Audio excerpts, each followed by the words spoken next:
Assalamualaikum warahmatullahi wabarakatuh. Perkenalkan, nama saya Nilpas Jakirana, NPM 521002, kelas 5A, Prodi Pendidikan Guru Sekolah Dasar, mahasiswa Universitas PGRI Silampari, Kota Lubuk Linggau, mata kuliah Pengembangan Pembelajaran IPA di SD, dosen pengampu Dea Widaswari, Magister Pendidikan. Baiklah, di sini kita akan membahas materi upaya pelestarian sumber daya air IPA kelas 5, tema 8, subtema 3. Untuk memulai pembelajaran hari ini, mari kita berdoa dengan membacakan lafaz basmalah. Bismillahirrohmanirrohim. Sebelum memulai pembelajaran hari ini, disiapkan terlebih dahulu buku paketnya, buku tulis, dan alat-alat tulis kalian. Langsung saja kita masuk ke materi pembelajaran.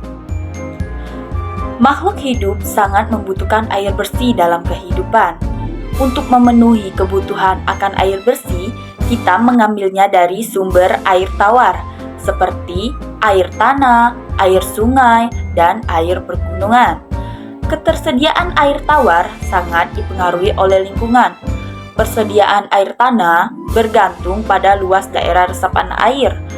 Hutan merupakan daerah resapan air yang dapat menyimpan cadangan air hujan menjadi cadangan air tanah. Apabila luas hutan sebagai daerah resapan air berkurang, maka cadangan air tanah juga akan berkurang. Jika cadangan air tanah berkurang, maka sumur-sumur menjadi kering pada musim kemarau. Mata air pegunungan menjadi kering dan aliran sungai menjadi berkurang. Pencemaran air tanah karena kegiatan manusia juga dapat menyebabkan berkurangnya ketersediaan air bersih.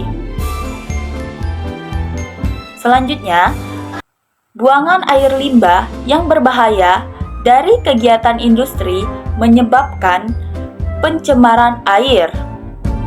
Kemudian, saat ini ketersediaan air bersih sangat berkurang. Padahal kebutuhan air bersih semakin bertambah karena jumlah penduduk yang semakin bertambah. Oleh karena itu, perlu dilakukan upaya pelestarian sumber daya air untuk menjaga ketersediaan air bersih. Salah satu cara untuk melestarikan sumber daya air dengan membuat resapan air. Daerah resapan air itu yaitu sebuah daerah yang disediakan untuk masuknya air dari permukaan tanah ke dalam zona jenuh air sehingga membentuk suatu aliran di dalam tanah. Daerah resapan air ini berfungsi untuk menampung air hujan yang turun di daerah tersebut.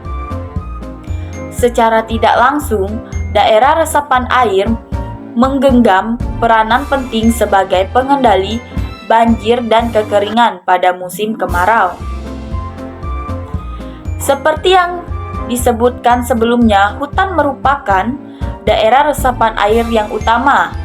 Oleh karena itu, daerah resapan air kita harus menjaga hutan agar tidak terus berkurang. Salah satunya adalah dengan melakukan rebosasiasi hutan, yaitu penanaman kembali hutan yang telah gundul atau rusak.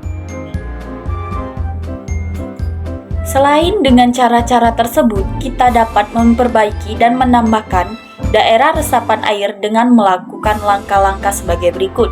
Yang pertama, menentukan vegetasi yang tepat untuk ditanam di daerah resapan.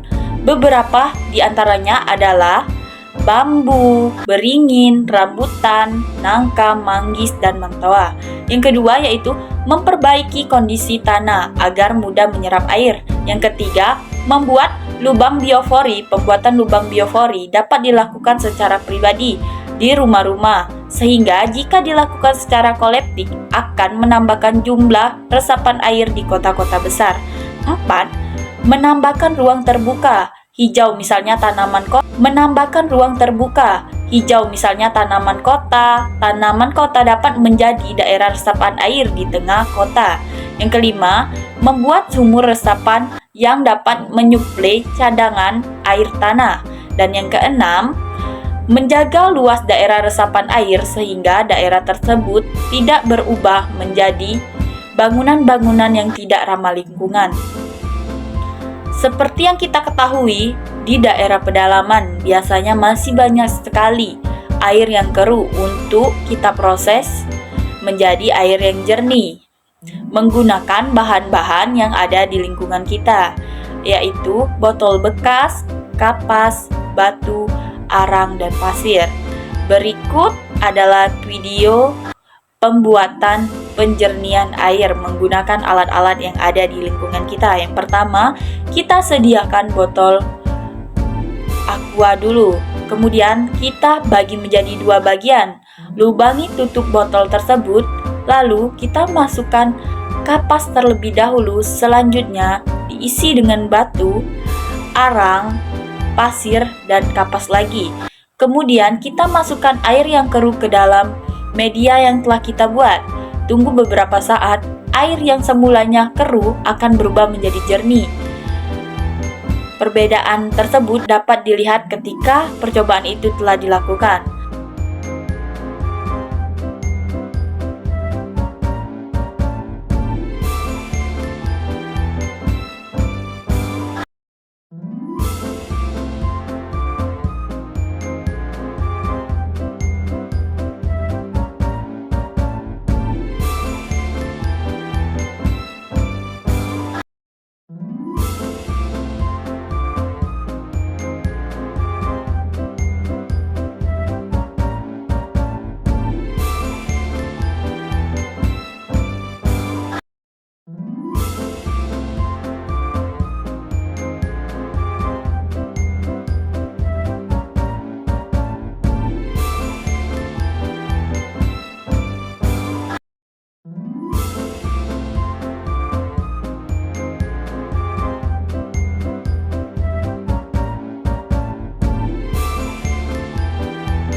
Setelah mempraktikkan proses penjernihan air tersebut, langsung saja kita masuk dengan cara untuk menjaga kelestarian sumber daya air kita.